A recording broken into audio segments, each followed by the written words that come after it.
I would like to start out by warning you all, do not volunteer to teach a class on humility.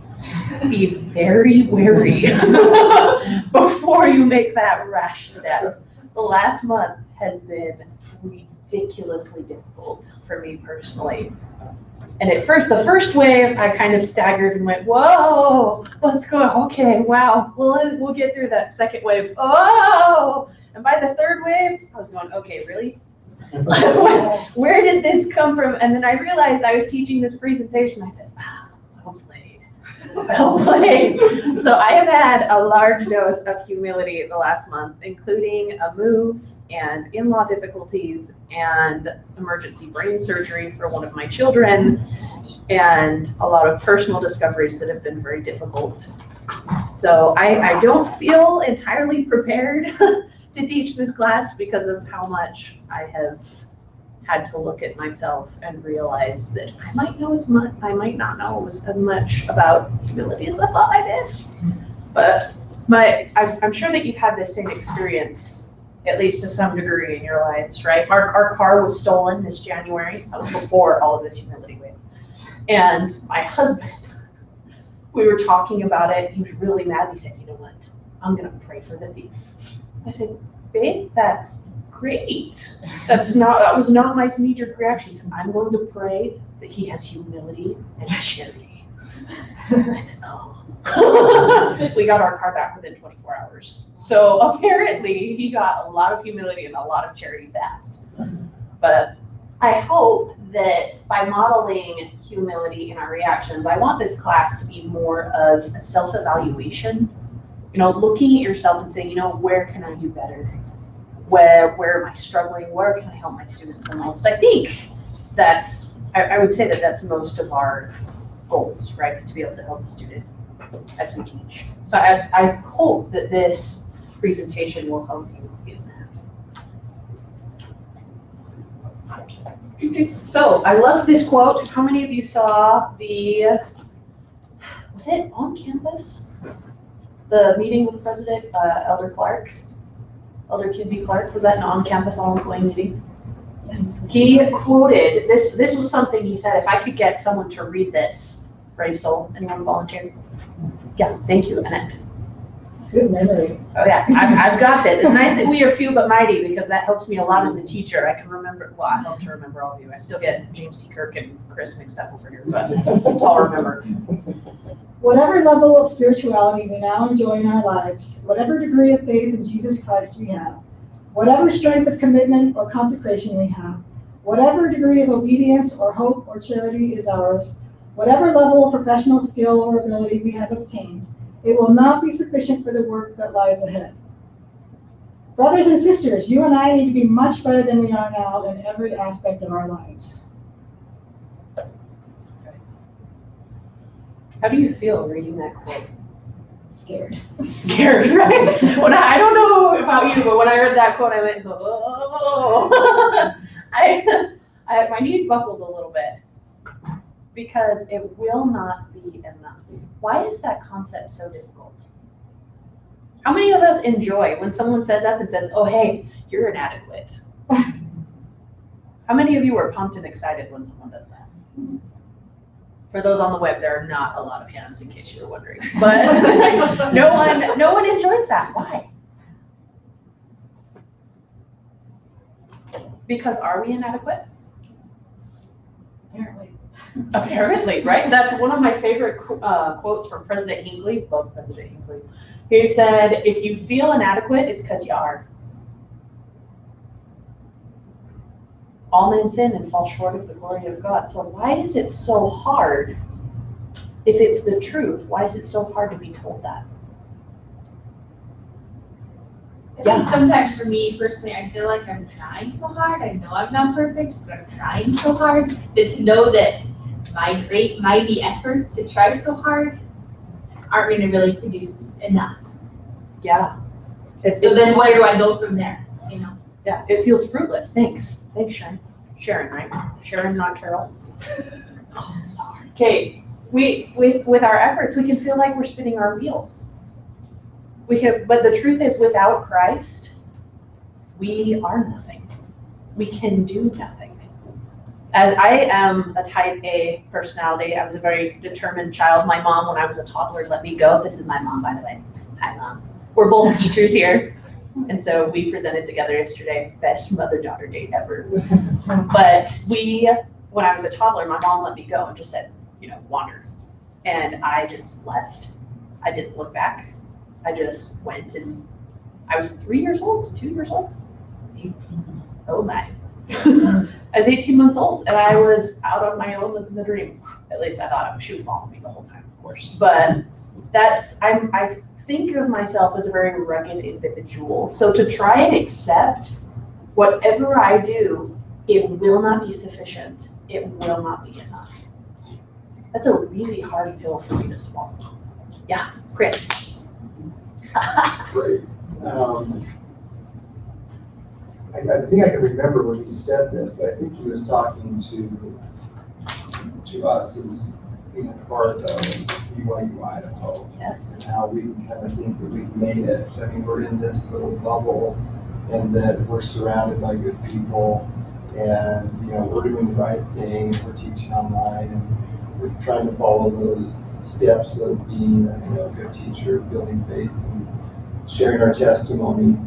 I think what his message was, and I think he talked about his own journey before that, and how he he knew he had to step up his game. Yeah. And so the message to me is that we was in this environment and then don't think that we're all that because of where we're at. Yeah.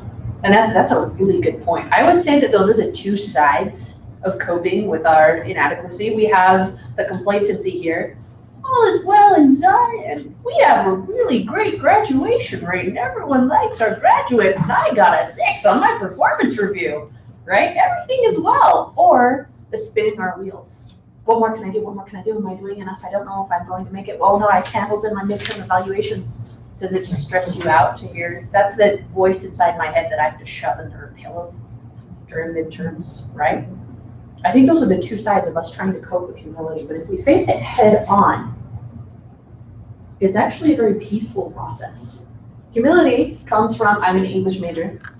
I love words, I'm so nerdy, right? Humility, Latin comes from humilis, meaning low or lowly, and from humus, meaning the ground, right?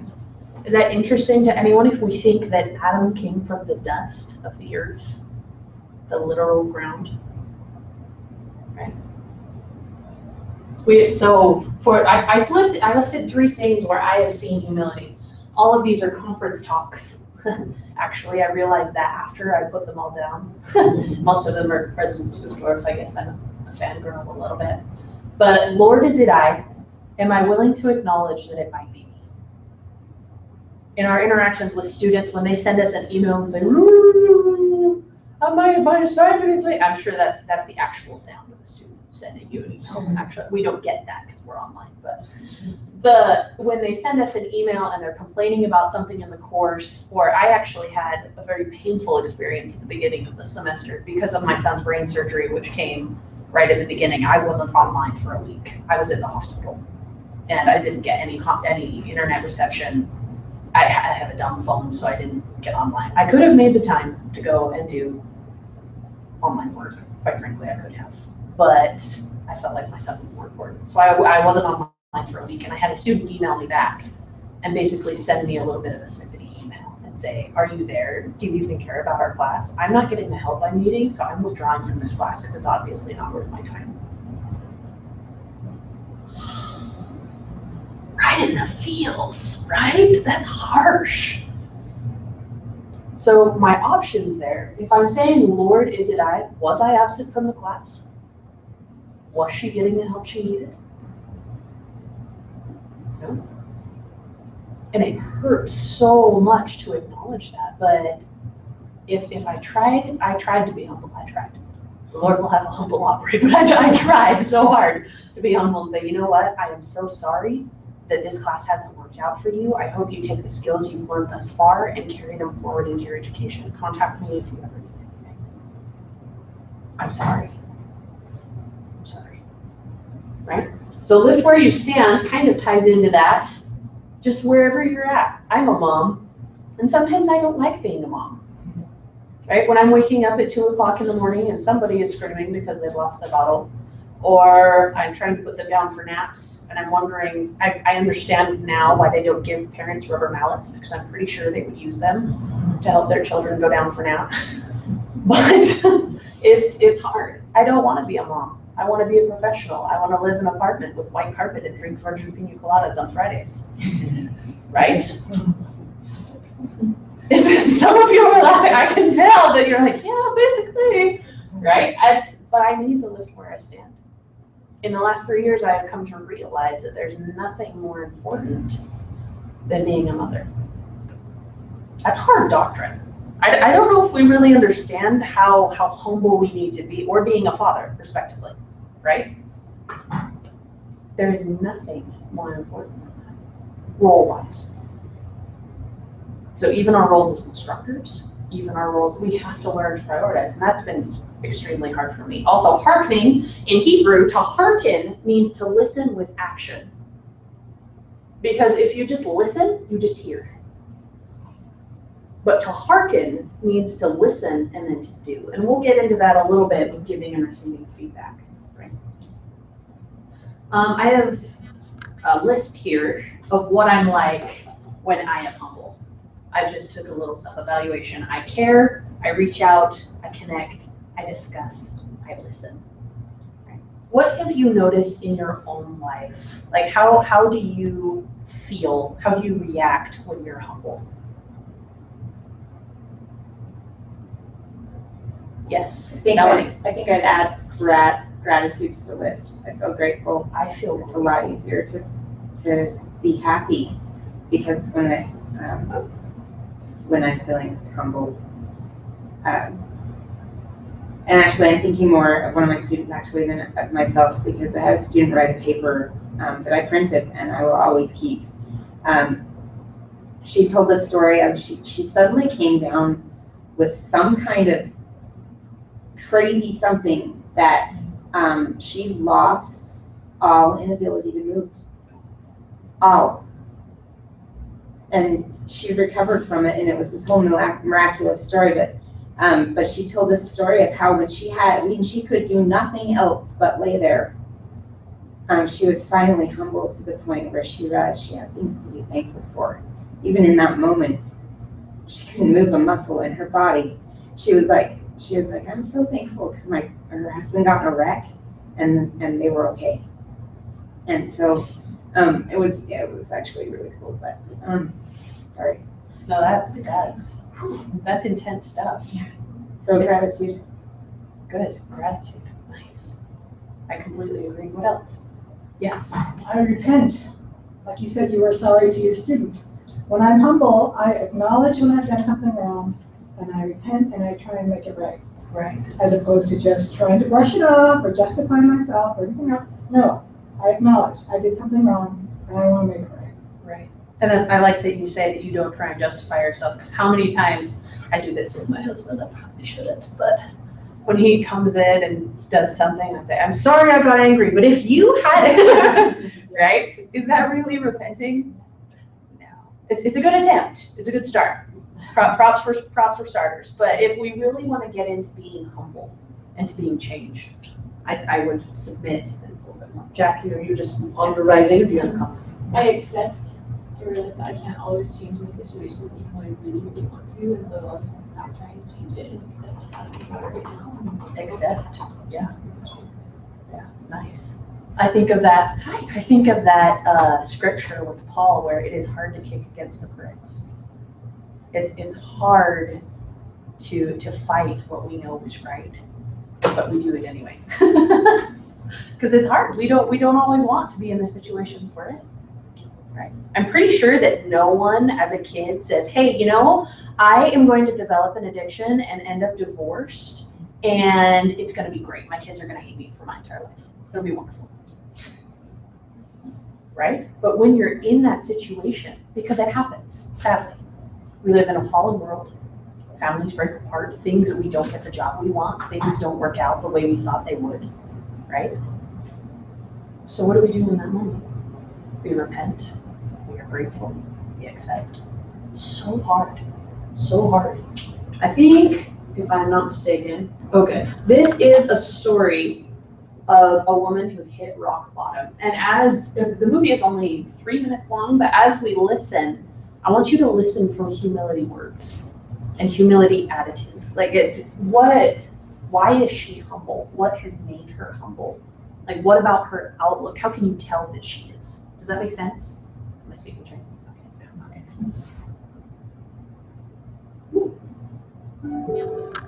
I work as an emergency room nurse, and we get patients in daily that are detoxing or suicidal or drunk or high or whatnot. And I had one experience with one girl that was so broken, and it actually angered me in the way that she was being treated, that I finally just snapped and said, I'm you, and I understand where you are, and there's hope for you. My opportunity to stand as a witness was what actually solidified my own belief that this was possible.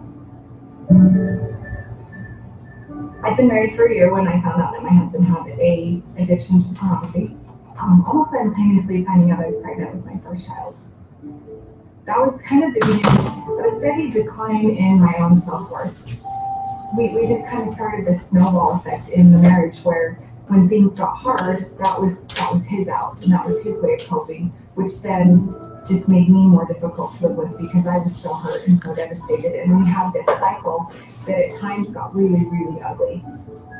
I was pulling away, and I actually started using drinking at that point to cope. It was like my way to rebel against him.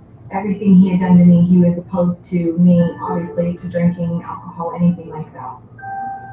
Once we got divorced, there's rock bottoms for people, and I had been at this place where I felt like, again, I let myself get angry. I felt like I'd done everything right, and I ended up a divorced mother of 4.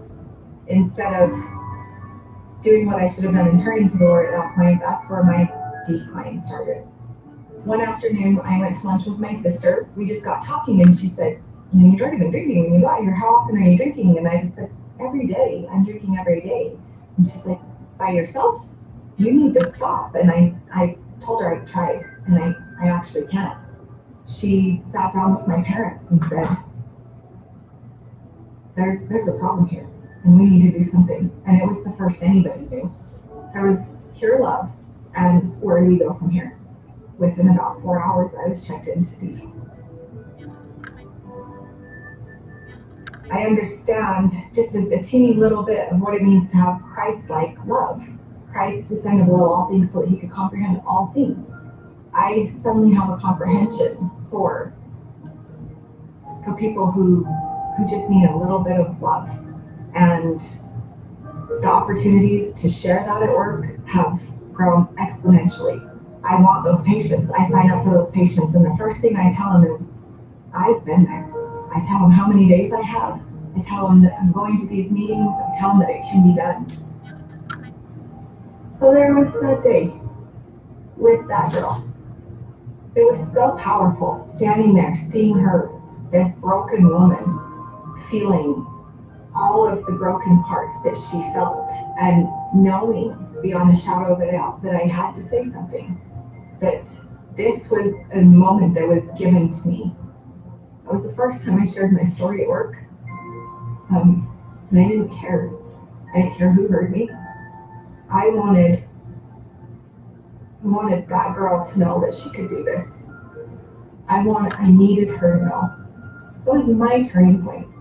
By sharing my absolute knowledge that God loved her, that was me. I was telling myself that he loved me.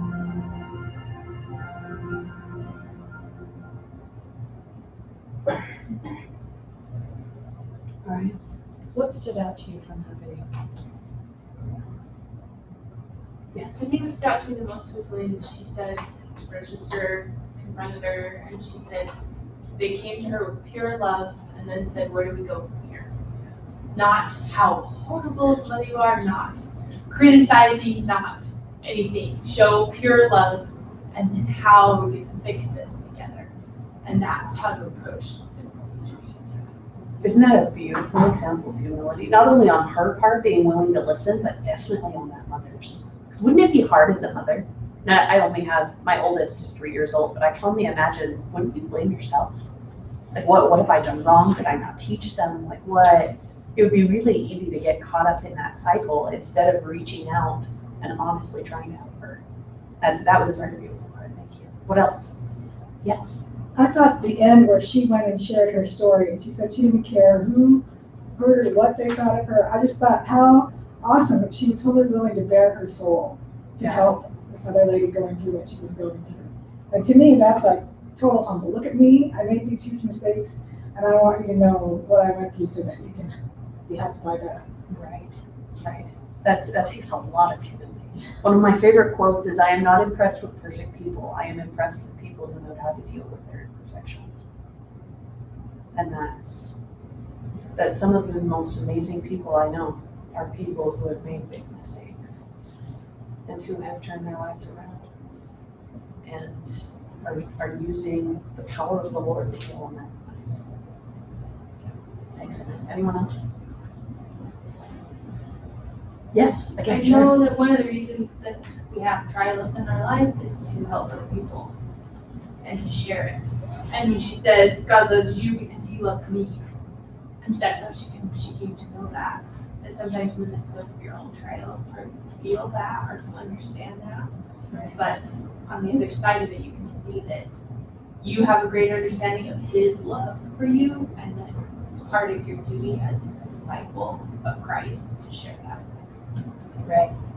When the Martin and Willie handcart companies came across the plains, I'm sure we're all familiar with that story and how horribly it ended up for them. But a couple months after they were rescued, there was a group of the saints who were criticizing church leadership, saying, what were they thinking? All of these people died. This was a terrible mistake. And a man stood up in the back of the room and said, do not criticize. We may have suffered, but we came to know our God in a way that we could not any other way. He said, and not one of those members apostatized. Through everything they went through everything they lost, they came to know God in a very personal and humble way. And it's hard. It's hard. Such a difficult path to walk. Okay, so let's pop over to another example. I thought you would enjoy this video. It's really hard to find examples of humility in academia. If you've ever tried, try an internet search that one. It's pretty exciting. But it's what I loved about this video. They ask a group of top-notch physicists. These are the leaders in their field. And they say, what about physics confuses you? And listening to their responses, I would say that some of them vary in their humility levels. But I love hearing them say, I don't know.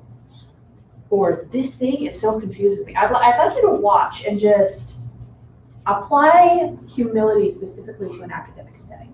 Like how can we be humble in our actions as academics?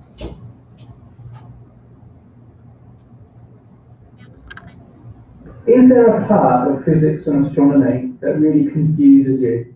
Yeah, lots of parts of physics and astronomy really confuse me. Quite a lot of it, actually.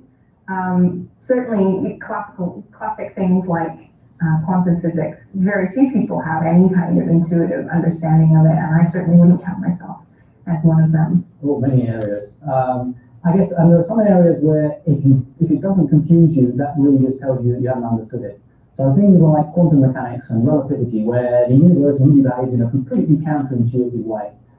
If you really think, well, that's pretty obvious, then I would say that almost certainly means that you really haven't understood it.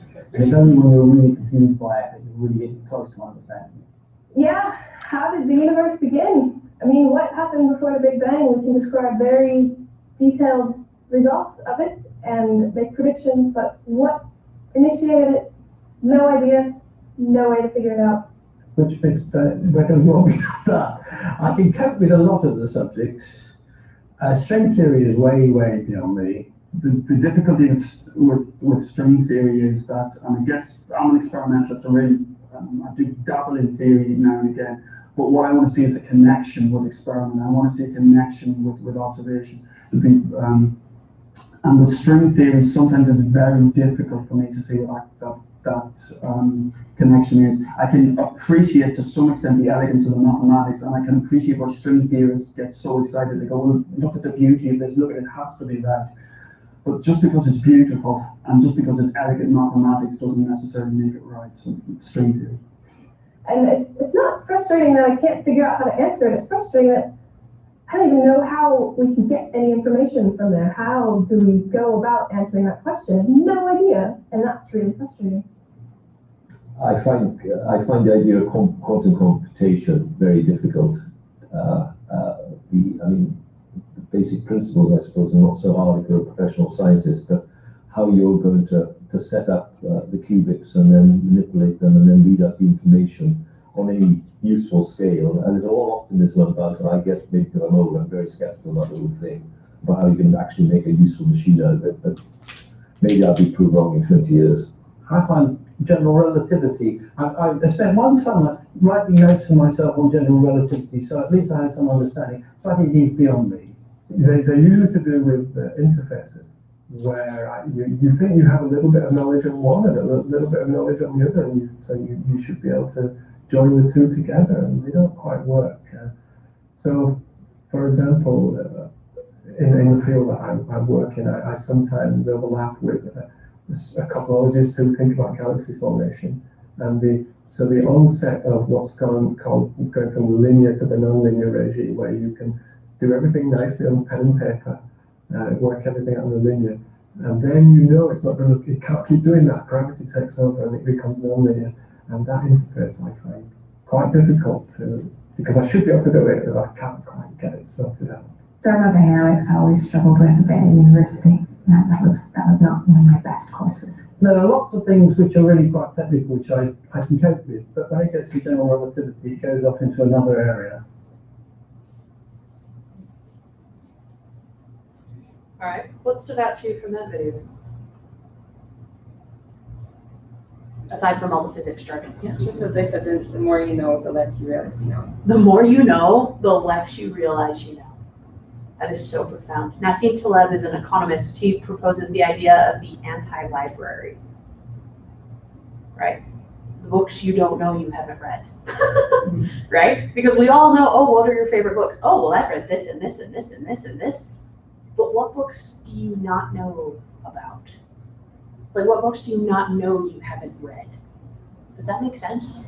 When I was 12, I was so cute. I thought I had read everything there was to know about the gospel. I've read the Book of Mormon. I've read it like twice.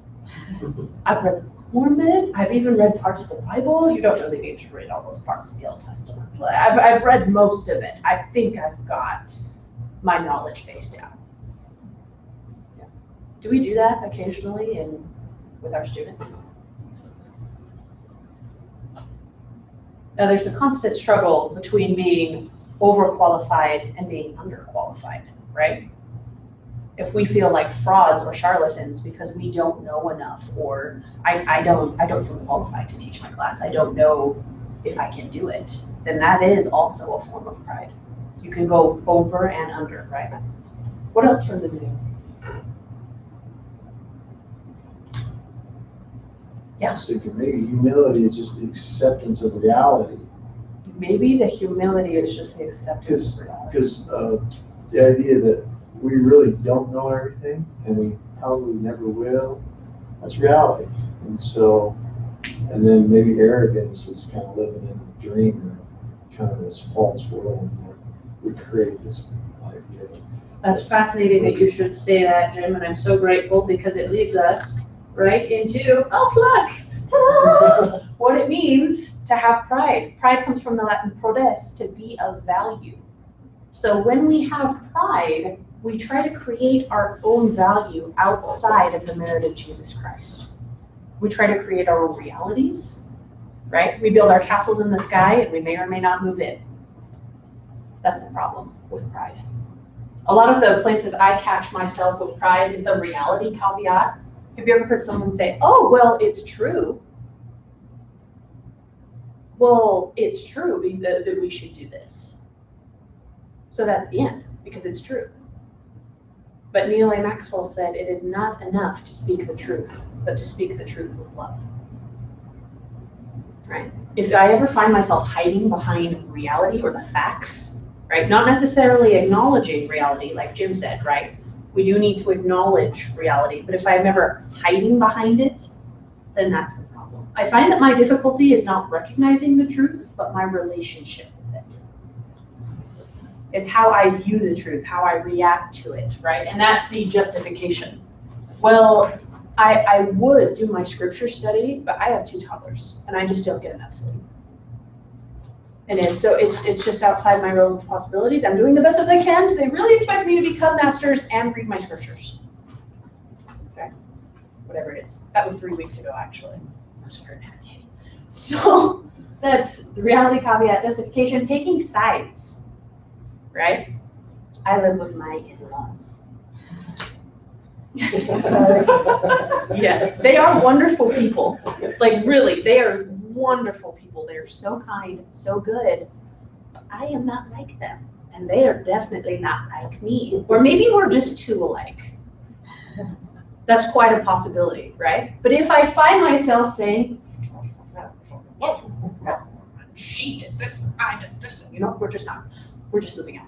We're moving out right now. I'm starting to pack boxes. My poor husband comes home and says, "What's wrong? I thought you went to the zoo," right? That's whenever I take sides or create sides, that's enmity, right? That's one of the signs of pride for me. Where do you find signs of pride in yourself? Yeah. I think actually the us and them mentality that you just talked about, The us and them, particularly with our students, with your students. as if they and we are very different. Instead of we are the same. We're all learners. We're all children of God. We all make mistakes. We all turn things in late. I'm not saying excuse, and just wipe everything away. Right. But I am saying that we're all on the same team. It's not us and them. Yeah, we are all on the same team. I think we forget that sometimes. Yeah, sure. I think this university is unique in that, is that there's not us and them, and in other educational places, that's true. After I graduated here, my husband did grad school in Arizona, and I worked at ASU as an accountant. And I was in the College of Nursing, and there was this professor, tenured, blah, blah, blah lady who thought she was the queen of the universe. And I was the lowly accountant. And she said I didn't speak with her. I was pregnant. I had a high-risk pregnancy. Excuses, but she came to me and said, you are a staff person. You speak to me like I am your superior, never like your equal. Oh my. And coming from BYU, I graduated from BYU-Idaho, I grew up in Idaho Falls. That was a very shocking You thing. mean you're not my helping and loving mentor? Right. That was a very shocking reality to me of the difference of how people view leadership and hierarchy that does not exist in this university but does other places, and how people can stand up on her karate box of I am this tenured da-da-da, and I get to speak to you in whatever manner I choose because of what I have accomplished. And if we ever think that we get to choose to treat anyone else less than us because of what we've accomplished, then that's when we hit that pride. Right. Nice. Thanks, Sharon. Chris. One for me is I deserve this. Oh, Because I deserve this. That's a good one. I know if my mind thought is going that I deserve this for whatever I've done. You go down that little path. That's just not the wrong path to go. It's like whatever I've done. I worked hard for this graduate degree, and until you have paid your dues and gone through the program and joined the Berkey Parlor conversation, you cannot post a discussion board post that looks like that. Right? That's where I find the deserving. But yeah, when you deserve something, good. What else? Any thoughts from over here? Jack? I didn't catch your name. What was your name? My name's Kyle. Kyle. Nice to meet you, Kyle. Okay. Yeah. Jim? Lost my train of thought.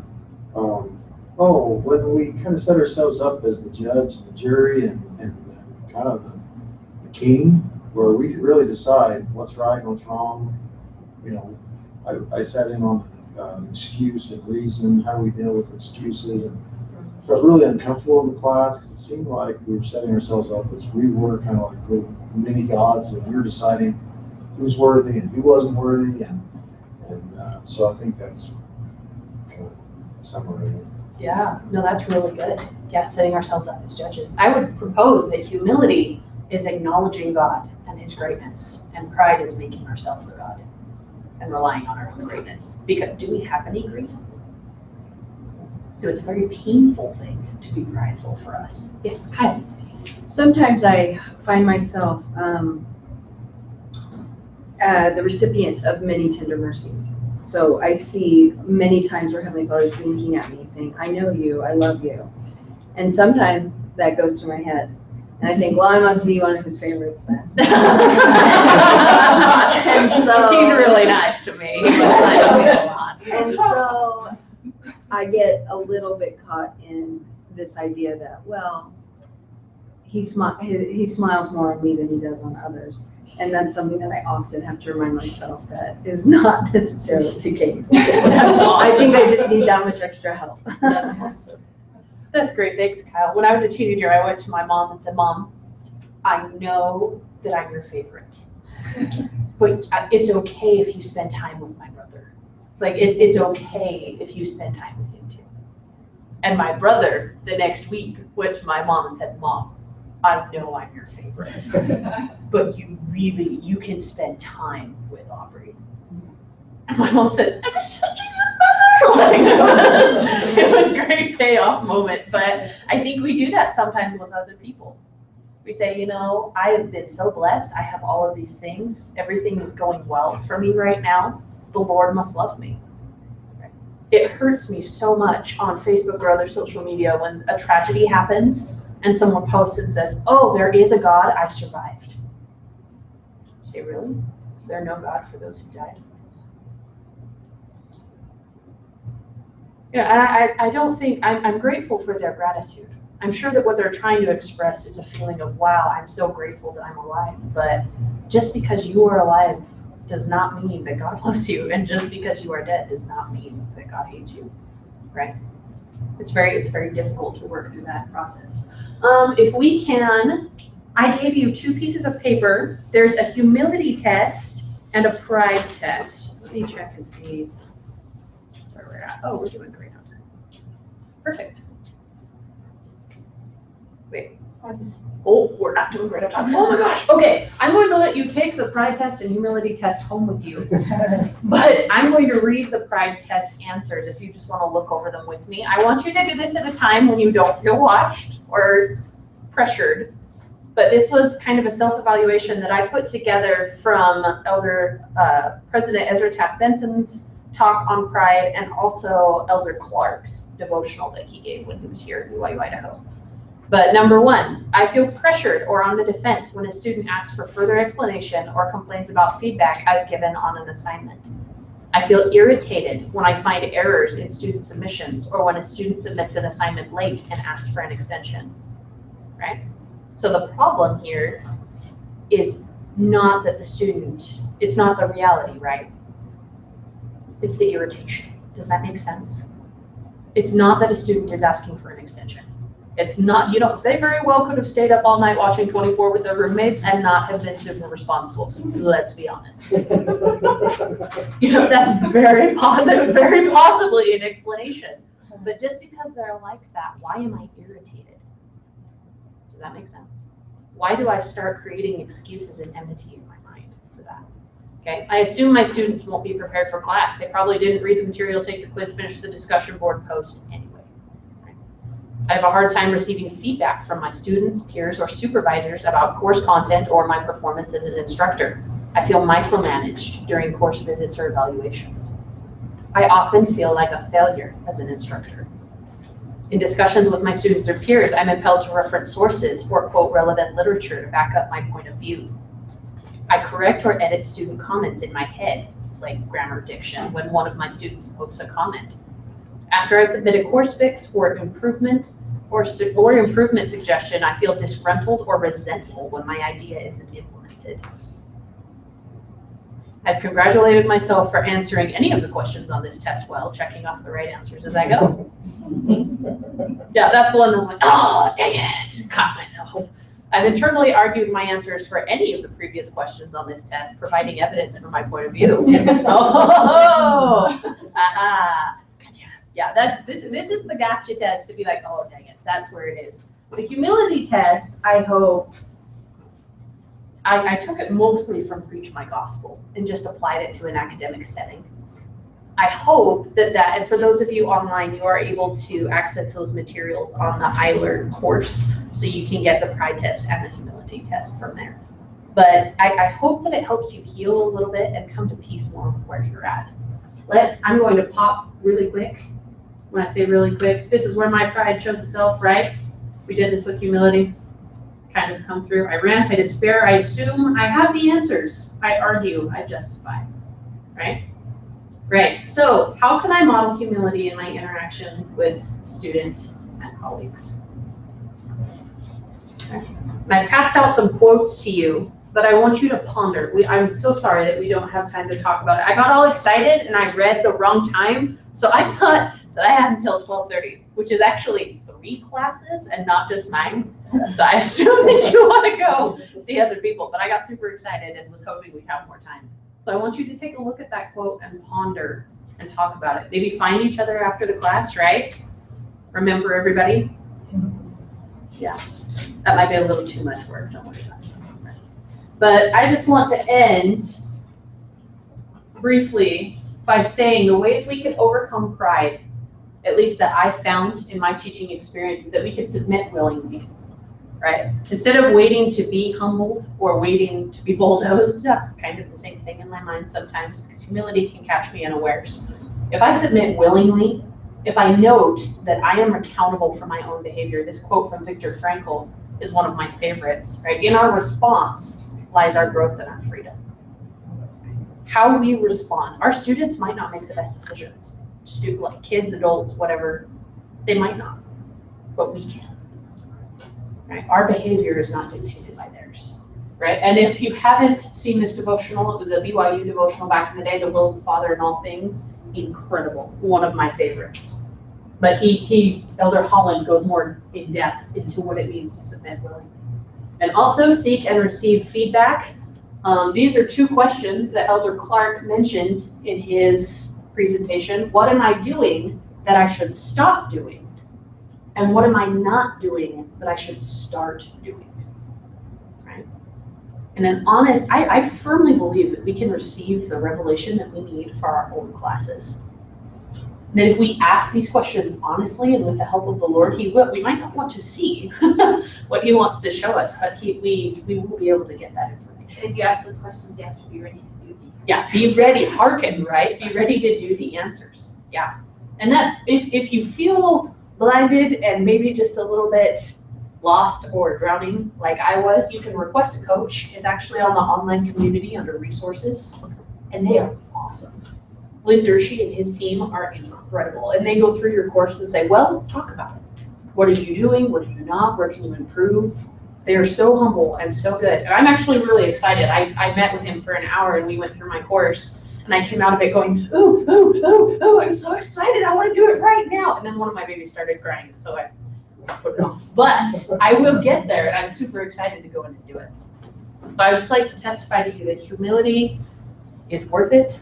It's painful, but it is key. Without it, the only attributes the Savior ever applied to Himself were meek and lowly. Every other attribute. He didn't say, I am the most loving. I am. He said, I am meek. We must have that. And I say these things in the name of Jesus Christ.